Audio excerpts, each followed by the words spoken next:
Sialkot police کی منشیات کے بڑے ڈیلروں کے خلاف تابڑ توڑ کارروائیوں کا سلسلہ جاری۔ ایک خاتون سمیت 4 ملزمان کے قبضے سے 17 کلو گرام کے قریب چرس، آئس اور ہیروئن اور وٹک برآمد کر کے گرفتار کر لیے گئے۔ ہمارے نمائندے SBN کے مطابق DPO سیالکوٹ محمد حسن اقبال کی ہدایت پر سیالکوٹ پولیس نے موت کے سوداگر منشیات فروشوں کے خلاف بڑے پیمانے پر کارروائیوں کا سلسلہ جاری کر رکھا ہے۔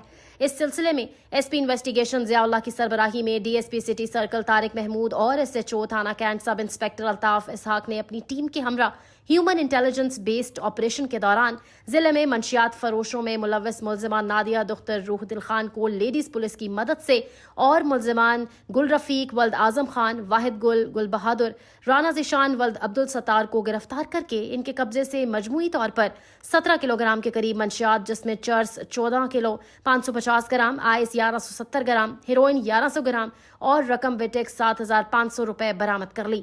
اور اس کے ساتھ ساتھ ملزم KPK سے منشیات لا کر سیالکوٹ کے مختلف علاقوں میں سپلائی کرتے تھے، جن کو گرفتار کر کے ضلع میں منشیات کی سپلائی کی ایک اور چین کو بریک کر دیا گیا ہے۔ DPO سیالکوٹ محمد حسن اقبال نے کہا ہے کہ ضلع سے منشیات کی لعنت کا جڑ سے خاتمہ کرنے کے لیے چھوٹے موٹے نشائیوں کی بجائے اس مکروہ دھندے میں ملوث بڑی مچھلیوں کو پکڑا جا رہا ہے۔ شہر سے منشیات کے مکمل خاتمے تک کریک ڈاؤن جاری رہے گا۔ DPO سیالکوٹ محمد حسن اقبال نے کارروائی میں شامل پولیس ٹیم کے لیے تعریفی سرٹیفکیٹس اور نقد انعام کا اعلان کیا ہے۔ مزید اپڈیٹس کے لیے دیکھتے رہیے SBN نیوز سیالکوٹ۔